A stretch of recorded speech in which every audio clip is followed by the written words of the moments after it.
ओम नमो भगवते वासुदेवाय नमो नमः। आज 25वां अध्याय तृतीय स्कंद। इसके अंदर जो माता देव होती है वह प्रश्न करती है कपिल देव से, और उनका जो उत्तर है वह भक्ति की महिमा को दर्शाता है, तो उसका वर्णन इस अध्याय में होगा।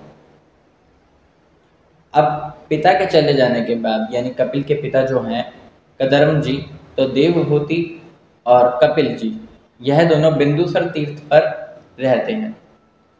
जब देवहूति को स्मरण होता है कि ब्रह्मा जी ने इस प्रकार वचन कहे थे और मुझे सांख्यक शास्त्र का उपदेश लेना है, तो वह कपिल जी को आसन पर विराजमान हुआ देख उनसे प्रश्न करती है कि भगवत, मैं इस माया से बहुत ऊब चुकी हूँ, मेरा मन इससे भर चुका है, लेकिन जो संसार के लोग हैं, प्राणी हैं, यह इससे बाहर कैसे निकले, इसका उपदेश कृपया करके आप मुझे दीजिए।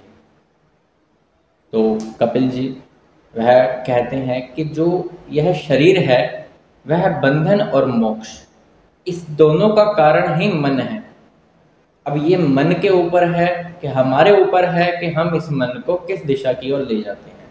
यदि हम इसे बंधन की ओर लेके जाएंगे तो उसके अंदर विषय, इच्छाएं, वासनाएं, ये सब जो भोगने होते हैं हमें, यह सब आ जाते हैं। दूसरा जो मोक्ष है, यदि हमें भगवान की प्राप्ति करनी है तो यह उस तरफ का मार्ग हो जाता है। यानी जिस भी डायरेक्शन में हम जाएंगे उसी दिशा के अंदर हमें वैसे वैसी चीज़ें वो दिखेंगी। संसार में भी ऐसे ही है। जैसे यदि कोई व्यक्ति शिमला की तरफ जा रहा है तो वह देखता है कि पहाड़ हैं, वादियां हैं, ठंडी हवाएं हैं, सुहावना मौसम है। यदि वह रेगिस्तान की तरफ जाता है तो तपती धूप है, गर्मी है, रेत है, यह सब दिखता है। तो यह अंतर है मन का बंधन और मोक्ष को लेकर।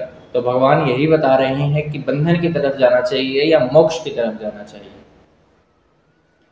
जो व्यक्ति मेरे में ही मन लगाए रखता है, मेरी कथाओं का श्रवण करता रहता है, कीर्तन करता रहता है, जो बड़ा ही सहनशील है, दयालु है, और सभी देहधारी शरीर, जिनके पास भी शरीर है, सभी के अंदर मेरा ही अंश मानता है, किसी से शत्रुता नहीं करता, किसी से ज़्यादा वैर भाव नहीं रखता, सभी से प्रेम भाव रखता है, दयालुता उसके अंदर भरी होती है, वह मेरा जो भक्त है उसको किसी प्रकार का कोई कष्ट हो ही नहीं सकता, क्योंकि वह प्रकृति से फिर बढ़कर हो जाता है और प्रकृति मेरे अधीन है, तो उसको किसी प्रकार का ताप पाप यह सब कष्ट उठाने की जरूरत नहीं होती।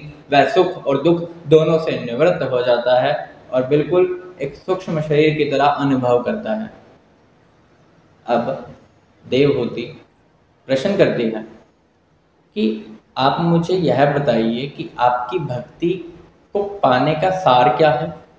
और जैसे मेरी जैसे अबलाएं हैं कि मेरे जो पति हैं वो सन्यास के लिए अब जा चुके हैं, तो वह सरल तरीका, सबसे आसान तरीका जिससे कि हम आपको पा सके वह कौन सा है। जो मेरे हालात हैं वह इस समय यही होते यदि आप ना होते, कि जो प्रेम अगर आपसे जुड़ जाए तो फिर यही होता है कि वो जो प्रेम के अश्रु हैं वह आग लगा देते हैं। तो जो आग लगाई हो आंसुओं ने, उस आग का हश्र क्या होगा। तो इस प्रकार प्रभु को देवहूति अपना बताते हैं कि यदि प्रेम आपसे जुड़ जाए और आंसुओं की धारा बह जाए तो वो जो आग लगेगी उसका कारण क्या होगा, वह बुझेगी कैसे प्रभु।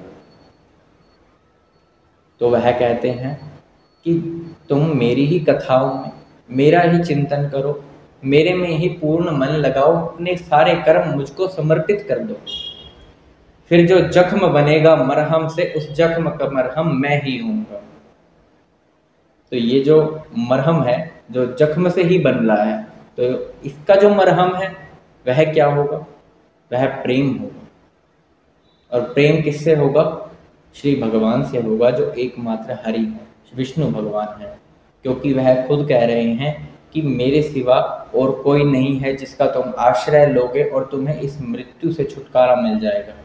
काल मेरे अधीन है, तो यह भी उन भक्तों की जो कि मेरा आश्रय लेते हैं, मेरे शरणागत हैं, उनका काल नहीं बन सकता, यह उनकी मृत्यु को ले ही नहीं सकता, क्योंकि यह मेरे अधीन है।